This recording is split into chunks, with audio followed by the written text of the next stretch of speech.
আসসালামু আলাইকুম। আজ 25 আগস্ট 2024 রোববার। আমন্ত্রণ জানাচ্ছি আইজি ক্রিয়েশন নিউজ আপডেটে। সঙ্গে আছে আমি ইমতিয়াজ আহমেদ। শুরুতেই সংবাদ শিরোনাম। কেন ত্রিপুরায় ত্রাণ পাঠাতে চাচ্ছে উপদেষ্টা নাহিদ ইসলাম? ভারতীয় পণ্য বর্জনের ডাক কিভাবে দেখছেন বাংলাদেশের ব্যবসায়ীরা? দল থেকে বাদ সাকিব, দেশে ফিরলেই গ্রেপ্তার। এবার বিস্তারিত। সতর্কতা না দিয়ে বাঁধ খুলে ভারত অমানবিকতার পরিচয় দিলেও আমরা ভারতের বন্যা কবলিত জনগণের প্রতি সমব্যথী। বাংলাদেশের জনগণ ও অন্তর্বর্তীকালীন সরকার ভারতের বন্যা কবলিত জনগণের পাশে থাকবে। ফেসবুকে এক পোস্টে এ কথা বলেছেন অন্তর্বর্তীকালীন সরকারের ডাক, টেলিযোগাযোগ ও তথ্য প্রযুক্তি উপদেষ্টা নাহিদ ইসলাম। ওই পোস্টে তিনি আরও লিখেছেন, বাংলাদেশ জুলাই গণ অভ্যুত্থানের স্পিরিট ও দেশ রক্ষায় ঐক্যবদ্ধ এবং যে কোনো সংকট মোকাবেলায় প্রস্তুত। বাংলাদেশের অন্তর্বর্তীকালীন সরকার সংগ্রামী ছাত্র জনতা এবং সশস্ত্র বাহিনী ও আইন শৃঙ্খলা বাহিনী নিরলসভাবে উদ্ধার ও ত্রাণ কার্যক্রম করে যাচ্ছে বন্যা কবলিত এলাকায়। বিভিন্ন সামাজিক সংগঠন, প্রবাসী বাংলাদেশি ও দেশপ্রেমিক ব্যবসায়ীরাও সহযোগিতা করছে। ইনশাআল্লাহ আমরা দ্রুত দুর্যোগকাল কাটিয়ে উঠতে পারবো। প্রয়োজন হলে বাংলাদেশ থেকে সিকিম, ত্রিপুরায় ত্রাণ সহায়তা পাঠাতে পারবো। এর আগে নাহিদ ইসলাম বলেছিলেন, আগাম সতর্কতা ছাড়া বাঁধ খুলে দিয়ে ভারত অমানবিকতার পরিচয় দিয়েছে। নাহিদের এমন বিবৃতির জবাবে ত্রিপুরার মুখ্যমন্ত্রী বলেছিলেন, তারা বলেছেন যে আমরা ডম্বুরের গেট খুলে দিয়েছি। সেটা সত্য নয়। তা দেখার জন্য তারা যদি সীমান্তে পেরিয়ে ত্রিপুরায় আসেন, আমি নিজে গাড়ি করে তাদের নিয়ে যাব ডম্বুর দেখাতে। তিনি বলেন, তারা নিজেরা দেখতে পারেন যে আমরা নিজে থেকে গেট খুলে দিতে পারি কিনা, সেটা কি সম্ভব কিনা। ত্রিপুরার বিদ্যুৎ মন্ত্রী রতনলাল নাথ বলেছেন, যে প্রচারটা করা হচ্ছে ডম্বুর গেট খুলে দেওয়া নিয়ে, সেটা অপপ্রচার ছাড়া কিছুই না। গোমতী জলবিদ্যুৎ কেন্দ্রের কোনো গেট খুলে দেওয়া হয়নি। তিনি আরও বলেন, এই বিদ্যুৎ কেন্দ্রের জলাধারটির সর্বোচ্চ ধারণ ক্ষমতা 94 মিটার। জলস্তর এর বেশি উঠলেই একা একাই জল গেট দিয়ে বেরিয়ে যাবে। জলস্তর আবার নিচে নেমে গেলে নিজের থেকেই গেট বন্ধ হয়ে যাবে। তিনি বলেন, জলস্তরের সর্বোচ্চ ধারণ ক্ষমতার বেশি হয়ে যেতেই জলাধারের দুটি গেট দিয়ে জল বেরোচ্ছে। এর মধ্যে একটি গেট দিয়ে 50% হারে জল বেরোচ্ছে। সংশ্লিষ্ট এলাকার মানুষকে আগে থেকেই মাইকিং করে সতর্ক থাকার অনুরোধও জানানো হয়েছিল। ত্রিপুরার মন্ত্রী রতনলাল বিবিসি বাংলাকে বলেছেন, আমরা যদি অমানবিক হতাম তাহলে অনেক আগেই সেটা হতে পারতাম, বিদ্যুৎ দেওয়া বন্ধ করে দিয়ে। কারণ বিদ্যুৎ বাবদ প্রায় 180 কোটি টাকা ভারতীয় টাকা তাদের কাছে আমাদের বকেয়া আছে। তিনি বলেন, তাও নিয়মিত 50 থেকে 60 মেগাওয়াট বিদ্যুৎ আমরা সরবরাহ করে যাচ্ছি, অথচ আমাদের নিজেদের রাজ্যের বহু জায়গায় বিদ্যুৎ নেই এখনও। তিনি আরও বলেন, 1993 সালের 21শে আগস্ট ত্রিপুরার সাব্রুমে একদিনে 247 মিলিমিটার বৃষ্টির রেকর্ড ছিল। আর এবছর 20শে আগস্ট একদিনে বৃষ্টি হয়েছে 375.8 মিলিমিটার। ঠিক 31 বছর পরে একদিনে এত বেশি বৃষ্টি হয়েছে। পুরো মাসের হিসাব যদি দেখি, আগস্ট মাসের 21 দিনে স্বাভাবিক বৃষ্টি হওয়ার কথা ছিল 214 মিলিমিটার।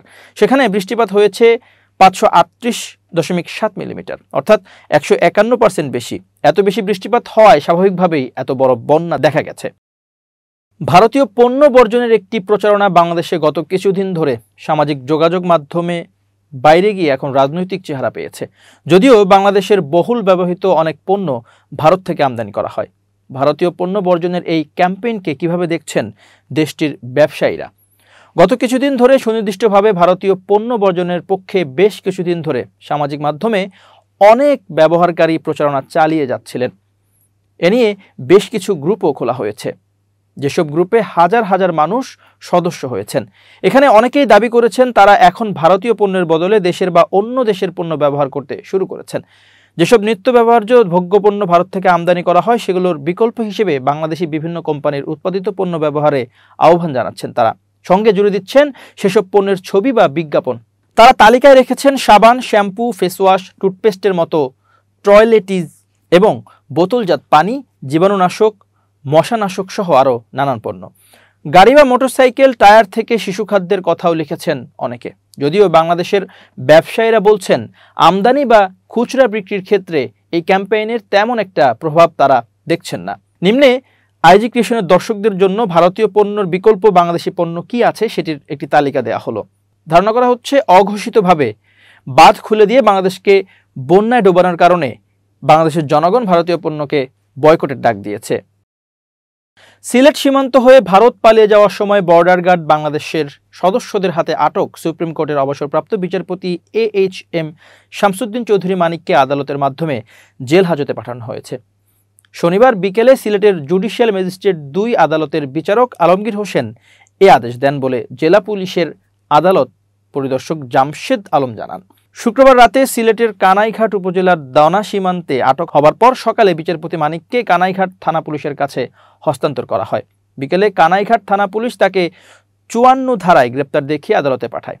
বিকেল 4টার দিকে বিচারপতি মানিককে নিয়ে সিলেট আদালত প্রাঙ্গণে পুলিশের গাড়ি প্রবেশ করলে গাড়ি ঘিরে রাখে উত্তেজিত জনতা। পুলিশ ভ্যান থেকে তাকে নামানোর সময় তার উপর জুতা ও ডিম নিক্ষেপ করা হয়। এ সময় তাকে মারধরের চেষ্টাও করা হয়।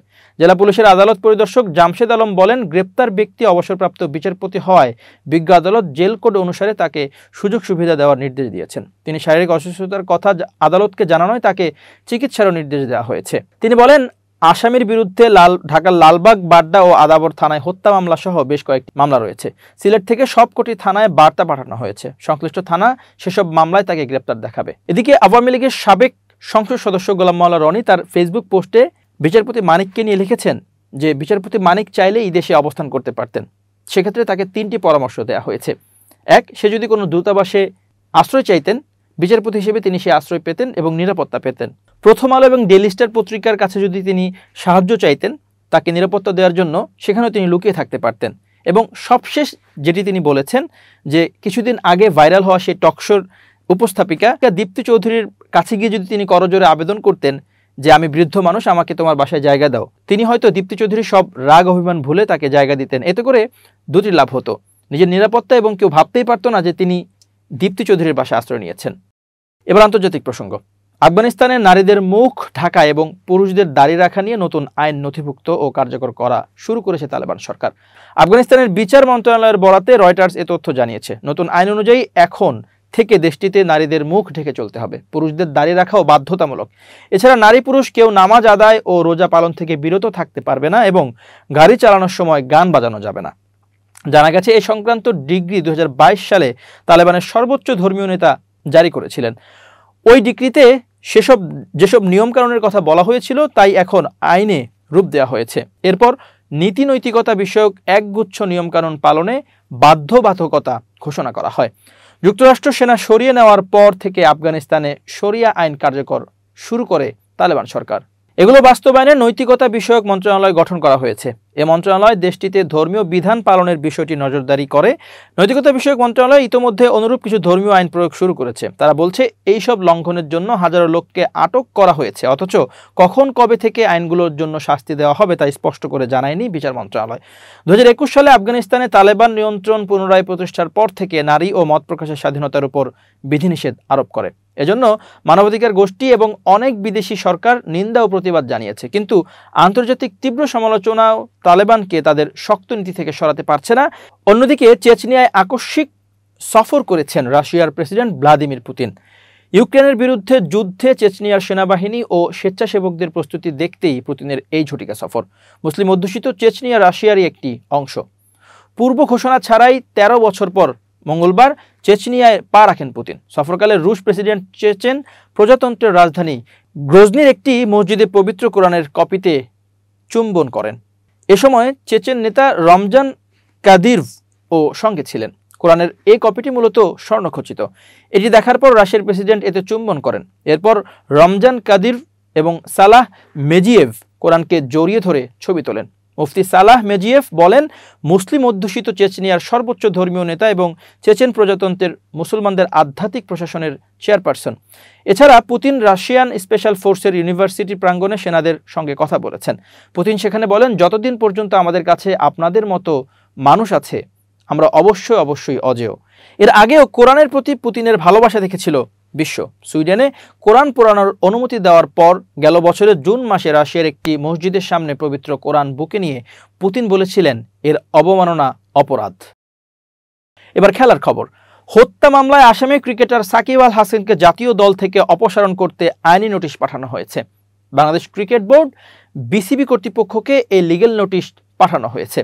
একই সঙ্গে হত্যা মামলার তদন্তের স্বার্থে তাকে দেশে ফিরিয়ে আনতে বলা হয়েছে নোটিশে। শনিবার সুপ্রিম কোর্টের আইনজীবী ব্যারিস্টার সজীব মাহমুদ আলম এ নোটিশ পাঠান। নোটিশে সজীব মাহমুদ আলম বলেন, সাকিব আল হাসানের বিরুদ্ধে যেহেতু ক্রিমিনাল মামলা রেকর্ড হয়েছে, আইন অনুযায়ী জাতীয় ক্রিকেট দলে থাকতে পারেন না, তাকে ক্রিকেট দল থেকে অবিলম্বে অপসারণ করা প্রয়োজন। এর আগে রাজধানীর মোহাম্মদপুর এলাকায় পোশাক শ্রমিক রুবেল হত্যার ঘটনায় সাবেক সংসদ সদস্য ও জাতীয় দলের ক্রিকেটার সাকিব আল হাসানের বিরুদ্ধে 22 আগস্ট আদাবর থানায় মামলা করা হয়। বৈষম্য বিরোধী ছাত্র আন্দোলনের সময় পোশাক শ্রমিক রুবেল হত্যার ঘটনায় করা মামলাটিতে সাবেক প্রধানমন্ত্রী শেখ হাসিনা, শেখ রেহানা ও আওয়ামী লীগের সাধারণ সম্পাদক ওবায়দুল কাদের সহ 156 জনের নাম উল্লেখ করে একই থানায় 500 জনের বিরুদ্ধে মামলা করা হয়েছে। মামলাটিতে 28 নম্বর আসামি করা হয়েছে বাংলাদেশ দলের সাবেক অধিনায়ককে। মামলা এজাহারে বলা হয়, তাদের নির্দেশেই গুলি করে হত্যা করা হয় ছাত্র জনতার আন্দোলনে অংশ নেওয়া রুবেলকে।